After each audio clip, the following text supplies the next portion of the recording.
morning, friends. Kirsten and I are here at church. We're working on getting ready for September when we can all be here together. It's going to be great. We have a new story that we wrote for you today. It's called A Change in Sameville. So, once upon a time, there was a tiny little town called Sameville. Sameville was a town of just a few hundred people. There was a school and a church and a grocery store and a barber shop, and Sameville had the most wonderful little library too. Ms. Sweet was the librarian in Sameville. She had worked there for so long that even the high school kids in town couldn't remember a time when she wasn't there sitting at her chair with a wonderful book in her hands. Ms. Sweet was a special librarian. If you were working on a school research project or looking for a fun book to take on a family trip, Ms. Sweet always knew just what book you needed, and she could tell you exactly where to find it too. But what was even more special than that, Ms. Sweet loved reading, and her love of reading was contagious.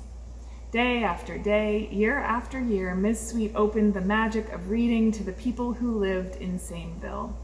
I think every person in that town had a story about how Ms. Sweet deepened their love of books.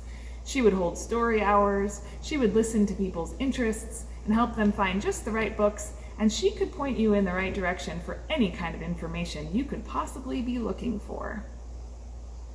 Many, many years passed, and one day there was an ad in the Sameville Daily News looking for a new librarian.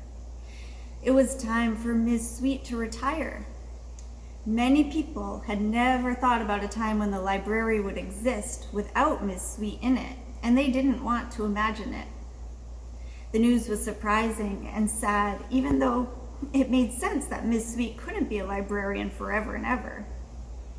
As Ms. Sweet's last day as librarian drew near, there was an event planned where the whole town was invited to come to the library on an evening and share their stories about her, to thank her for her service and to wish her well in the years to come. Sammy Sharp told the story about the day Miss Sweet had showed them the poetry section of the library and picked out a thin little book of poems that Sammy has loved ever since. Chris McGee talked about sitting with Miss Sweet and listening to her describe a book about how trees talk to one another. Chris went on to become an arborist and is absolutely certain it's because of Miss Sweet. Dozens of people took turns telling the stories about what they had learned from Miss Sweet, stories about how she had impacted their lives. As the evening got late and everyone had spoken, the room got sleepy and quiet. Finally, Terry, the person who carefully cleaned the library every night, stood up to speak. Well, it sounds like Ms. Sweet isn't really leaving after all. Not really. Seems to me she's staying right here in each of you. She's made her way into your hearts, into your memories, and even into the very fabric of who some of you have become. Terry was right. Ms. Sweet was leaving her job, but her legacy was everywhere in this room in 100 different stories. This realization didn't make the people of Sameville miss her less, but it did bring a certain comfort to feel her near. It also gave them a whole lot of gratitude as they thanked Ms. Sweet and said their goodbyes. We wrote this story because we knew we were getting ready to say goodbye to Joanne Connolly today, our music director here at South Church. And there's a lot of things that she has in common with this character, Ms. Sweet, in the story.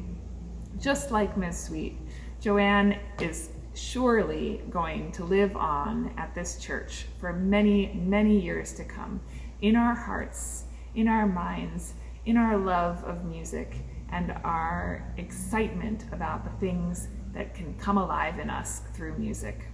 And that is such a gift, and we are so grateful for all of those things that are being left behind by you, Joanne.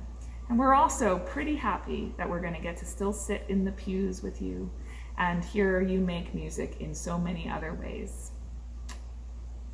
It's It's always such a treat to be with you on Sunday mornings. We can't wait till we're back together in this beautiful building together in just a few weeks in early September. And until then, we love you. We miss you. See you soon.